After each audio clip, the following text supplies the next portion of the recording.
Hello everyone. इस video में हम लोग पढ़ने वाले हैं vertical mobility of a school teacher. Now इस स्टेटमेंट का मतलब क्या होता है जब हम लोग बोलते हैं वर्टिकल मोबिलिटी। देखिए, वर्टिकल मोबिलिटी यानी सबसे पहली बात तो मोबिलिटी क्या होता है, कहीं पे भी कोई चेंज आना, बदलाव आना, मूवमेंट होना। ठीक है, लेकिन जब हम लोग ये टीचिंग में बात करते हैं या सोसाइटी में बात करते हैं तो यहाँ पे टीचिंग के मतलब एस्पेक्ट से इसका मतलब है opportunities and pathways available for a teacher to advance in their career vertically, typically by moving into positions of greater responsibilities and authority within the educational system. तो यहाँ पर क्या चीज पे फोकस हो गया कि जो टीचर है ना, वो टीचर के करियर में, ठीक है, उनको ऐसी अपॉर्चुनिटीज मिले, ऐसे पाथवे मिले, ऐसे चॉइसेस मिले जिससे करियर में वो अपने एडवांसमेंट ला सके, तरक्की कर सके। ठीक है, typically by moving into positions of greater responsibility and authority within the educational system. तो एजुकेशन सिस्टम के अंदर ही उनको कोई नई पोजीशन मिलना, जिसमें उनको कोई नई रिस्पॉन्सिबिलिटी मिलेगी, कोई नई अथॉरिटी मिलेगी, वो सब चीजें वर्टिकल मोबिलिटी के अंदर आता है।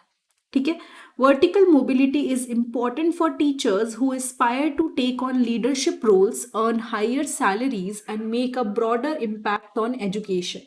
जो वर्टिकल मोबिलिटी होती है ना, ये बहुत ही इंपॉर्टेंट है किसके लिए, उन टीचर्स के लिए जो लीडरशिप रोल्स को लेना चाहते हैं। ठीक है, जो आगे चाहके चाहते हैं कि हमें, बिकॉज टीचिंग में भी ना बहुत सारी फील्ड्स होती हैं। सपोज कोई स्टार्टिंग में टीचर है तो 1-2 साल बाद वो, या 3-4 साल बाद वो कोऑर्डिनेटर बन सकते हैं, कोऑर्डिनेटर से हेड बन सकते हैं। सो ये बहुत इंपॉर्टेंट है जो भी लीडरशिप रोल्स लेना चाहते हैं उनके लिए, जो हायर सैलरीज अर्न करना चाहते हैं उनके लिए, या फिर जो एजुकेशन सिस्टम में अपना एक इम्पैक्ट छोड़ना चाहते हैं उन लोगों के लिए। तो अब किस तरीके से, यानी ऐसे कौन से तरीके हैं जिससे वर्टिकल मोबिलिटी हम अचीव कर सकते हैं या स्कूल टीचर्स अचीव कर सकते हैं। Promotion with in the classroom, यानी कि देखो टीचर्स में भी अलग अलग स्कूलों में ना सिस्टम होता है, कहीं पे सीनियर टीचर्स हैं, कहीं पे असिस्टेंट टीचर्स हैं। सो एक्सपीरियंस टीचर्स क्या लेंगे, वो रोल लेंगे किसका, सीनियर टीचर्स का और मास्टर टीचर्स का। यानी जो अभी स्टार्ट किया था जिन्होंने, 1-2 साल बाद या 2-3 साल बाद वो सीनियर टीचर्स बन जाएंगे या मास्टर टीचर्स बन जाएंगे, जहाँ पे वो अपने जूनियर कलीग्स को बताएंगे कि क्या कर सकते हो, क्या सही अप्रोच है पढ़ाने की, पेडागोजिकल स्ट्रैटेजी क्या है, या आप कह सकते हो करिकुलम डेवलपमेंट में उनका काफ़ी इंपॉर्टेंट रोल रहेगा।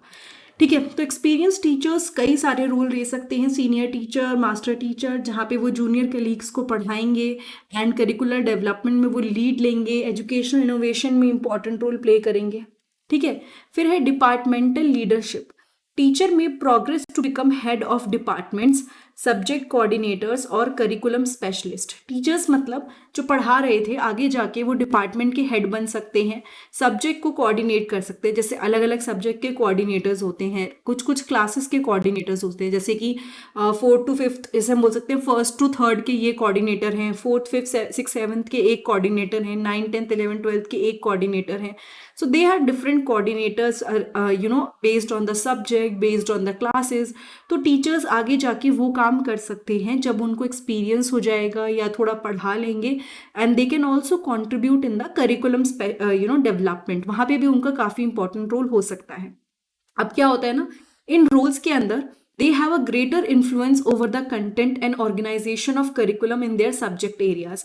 इन रोल्स के अंदर वो काफ़ी ज़्यादा इन्फ्लुएंस होता है उनका कंटेंट के ऊपर। ठीक है, जो वो पढ़ा रहे हैं उस कंटेंट पे उनका काफ़ी असर देखने को मिलता है, एंड ऑर्गेनाइज करते हैं करिकुलम को कि किस तरह से पढ़ाना है, क्या है। इनफैक्ट बहुत सारे एक्स्ट्रा काम भी होते हैं टीचर्स के, जैसे कि टाइम टेबल बनाना, टाइम टेबल मैनेज करना, टीचर्स को कोई प्रॉब्लम हो रही है तो कैसे मैनेज करना, वो सब चीज़ें उसी के अंदर आती हैं। फिर आते हैं वाइस प्रिंसिपल और principal. With additional qualifications and experience, teacher can aim for position such as vice principal और प्रिंसिपल। यानी कि अगर जैसे सपोज, जैसे नॉर्मल स्कूल्स में भी होता है और गवर्नमेंट स्कूल्स में भी होता है कि आप अगर टीचर थे तो अब आप कुछ टाइम के बाद, 2-3 साल के एक्सपीरियंस के बाद, आप हेडमिस्ट्रेस का या हेडमिस्टर का आप एग्जाम दे सकते हो। क्यों?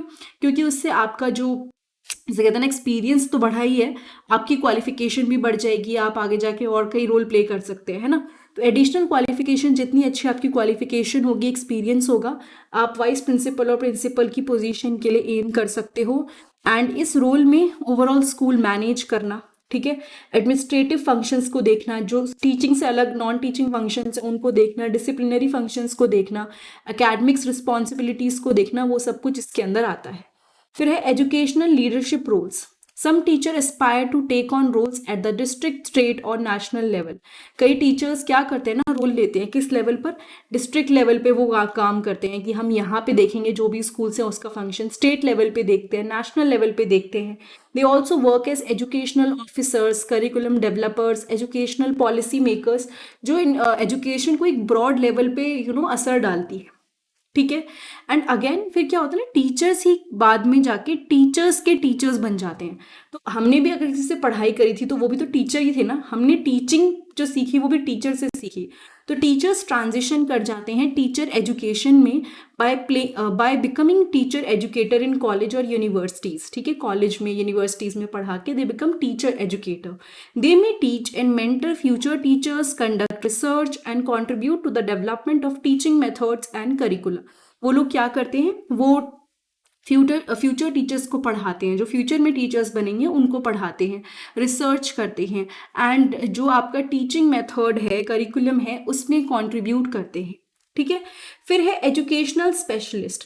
सम teachers become specialist in area such as special education, counselling और educational technology.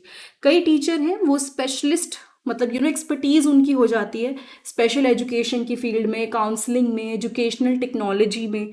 And these role often come with additional responsibilities and expertise. ठीक है, मतलब वो अगर हम बात करते हैं ना किसी एक फील्ड में, तो सपोज टीचिंग में ही उन्हें इस पर्टिकुलर एस्पेक्ट से डील करना है, या फिर एजुकेशनल टेक्नोलॉजी के साथ डील करना है, स्कूल के अंदर सॉफ्टवेयर कोई आया है उसके साथ डील करना है, तो टीचर्स स्पेशलिस्ट हो जाते हैं अलग अलग एरियाज में। ठीक है। These roles often come with additional responsibilities and expertise. ये जो रोल होते हैं ना, ये अलग रिस्पॉन्सिबिलिटीज और एक्सपर्टीज के साथ आते हैं। फिर है advance degree. Pursuing higher education such as masters or doctoral degree in education can open up। देखो जितनी अच्छी आपके, यहाँ पे भी आई थिंक ये पॉइंट आया था एक और बार बता देती हूँ, जितना ज़्यादा डिग्री आपकी अच्छी होंगी, लाइक फॉर एग्जाम्पल आपने ग्रेजुएशन की अच्छी बात है, बट आपने किसी सब्जेक्ट में पोस्ट ग्रेजुएशन करी है, तो आप खुद नोटिस करोगे कि आपको इस सब्जेक्ट की डीप में नॉलेज होगी, है ना। तो हायर एजुकेशन जब हम परस्यू करते हैं, जैसे कि मास्टर्स या डॉक्टोरल डिग्री, तो उससे क्या होता है ना, हमारे लिए आगे जाके अपॉर्चुनिटीज़ ओपन हो जाती हैं एजुकेशन और रिसर्च की फील्ड में। ठीक है। फिर आता है professional development. Participating in ongoing professional development, यानी जो भी वर्कशॉप्स हो रही हैं, डेवलपमेंट प्रोग्राम हो रहे हैं, ट्रेनिंग प्रोग्राम हो रहे हैं, उसमें पार्टिसिपेट करने से नए स्किल्स एंड नॉलेज हम लोग गेन करते हैं, जो स्कूल भी समझता है और कई ऐसे एजुकेशन अथॉरिटीज़ हैं जो इसको समझते हैं। ठीक है। कई स्कूल्स में प्रॉपर टीचर लीडरशिप पोजीशन होती हैं। ठीक है, ऐसे कोचेज होते हैं जो टीचर्स को बताएंगे कि कैसे इंप्रूव करना है, क्या प्रॉब्लम आप फेस करें तो उसको कैसे डील करना है। This position allow experience teacher to support their colleagues in improving their teaching practices.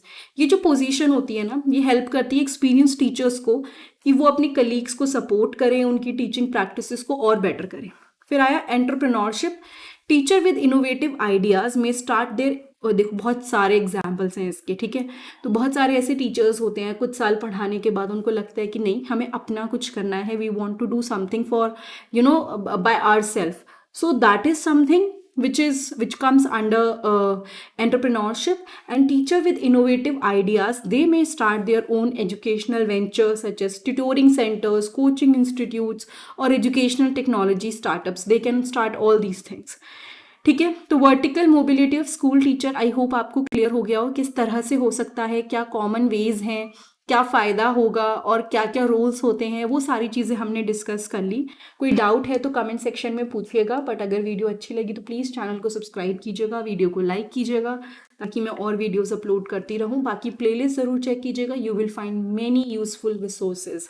Thank you so much.